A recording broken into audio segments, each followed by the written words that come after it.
what happens when an incurable optimist confronts an incurable disease.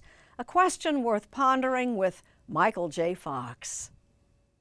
Do you remember the first time you were in New York City? I came to see you. I came to see you and do the Today Show. Promoting a new show, and I introduced a new name in Hollywood, Michael Fox. What do you do if you are children of the 60s and your oldest son makes William Buckley look like FDR? Actor Michael Fox plays just such a son on the NBC television series Family Ties. You don't subscribe to the Wall Street Journal in real life? I don't yet. I have to be careful on the set that I'm not holding it upside down. Me and my friend who came with me to New York wandered down Fifth, and we were at breakfast, and it was $20. I lost my I had $20. What you remember is breakfast. And I remember meeting you. On the cusp of a very bright future. There were people at every state in the union at that protest. What were you protesting? Good grooming? Family Ties debuted 40 years ago. Well, how do I look? Middle-aged. After taping the first show with a live audience, did you know you were the star? I knew it landed. He knew he'd found something, and this was the moment he found it. The name of his character was Alex Keaton, until he takes the phone. Alex P. Keaton here. I just did this ad-lib thing, and I was supposed to say, hello, this is Alex Keaton. And I just went, hello, this is Alex P. Keaton. And then it became a big part of the character. Is P funny? P's funny, P's percussive. Percussive P. Parkinson's not funny, an incurable degenerative disease. But for years, Michael J. Fox has been getting a laugh. Parkinson's is a gift. It's a gift that keeps on taking, but it's a gift. Every time I see you, I can see it's taken a little bit more of something. It's been 30 plus years. There's not many of us that have had the disease for 30 years. Half his life. Yeah, it sucks. It sucks having Parkinson's. As millions know too well. For some families, some people, it's a nightmare. It's a living hell. We have to deal with realities that are beyond most people's understandings. Fox is first to say he has advantages. My life is set up so I can pack Parkinson's along with me if I have to. But at some point, Parkinson's going to make the call for you, isn't it? Yeah, it's banging on the door. Yeah, I mean, I won't lie, it's getting hard. It's getting harder. It's getting tougher. Every day gets tougher. But that's the way it is. I mean, who do I see about that? Even talking comes at a price. I can make myself still, but I won't be as animated. Show me what happens if you make yourself still. As he showed us 6 years ago. But we're not talking. I can't even talk, I have to move. More now than tremors and slurred speech, muscle rigidity, the exhausting jerks and twists. It's been falls and broken bones. I had spinal surgery. I had a tumor in my spine, and it was benign, but it messed up my walking. And then I started to break stuff. Broke this arm, I broke this arm, I broke this elbow, I broke my face, I broke my hand. Falling on things. I'm falling, which is a big killer with Parkinson.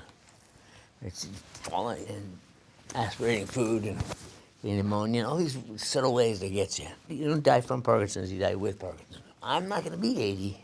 I'm not gonna be 80.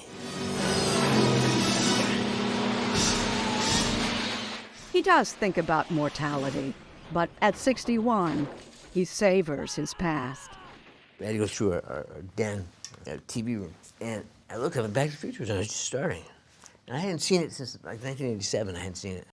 As he recalls, Tracy Paulin, his wife of 35 years, had been waiting for him. I sat down on the sofa. Like 45 minutes later, Tracy goes, "What are you doing? Where are you?"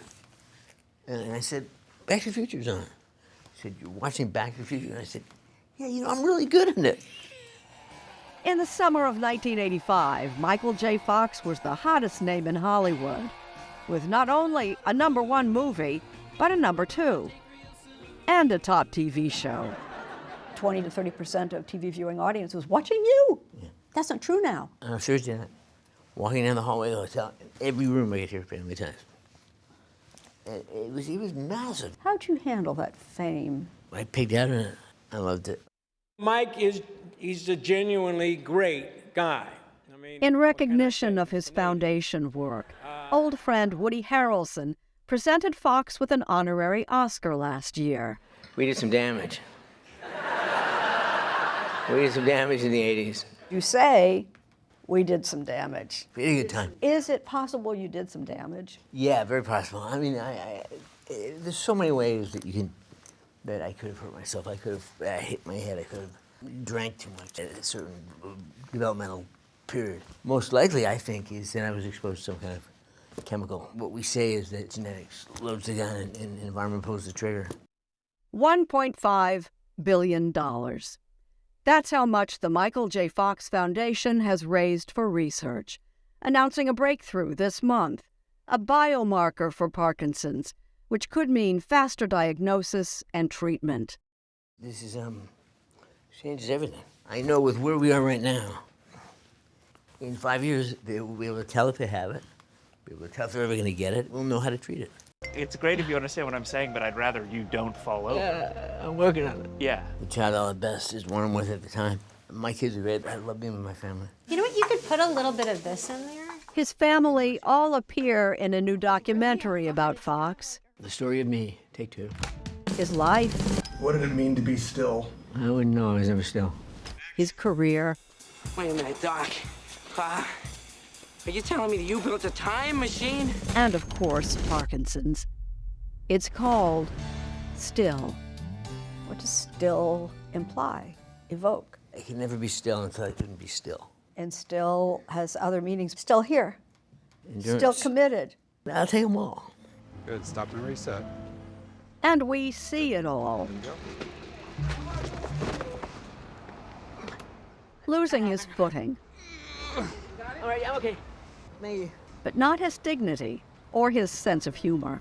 Nice to meet you, sir. Nice to meet you. You knocked me off my feet. And you come in with the punchline. You knocked me off my feet. You knocked me off my feet. Got the laugh. Always looking for the laugh. Yeah. Always looking for the laugh. Michael J. Fox is a serious person. Funny, but wise. There had never been a time in your life that wasn't amazing. Very good life. It's perverse to say it, but kind of a charmed life. That's the point. That's the joke. I recognize how hard this is for people, and I recognize how hard it is for me. But I have a certain set of skills that allow me to deal with this stuff. And then I realized, with gratitude, optimism is sustainable. I mean, if you can find something to be grateful for, then you find something to look forward to, and you carry on. Write that down. With gratitude, optimism is sustainable.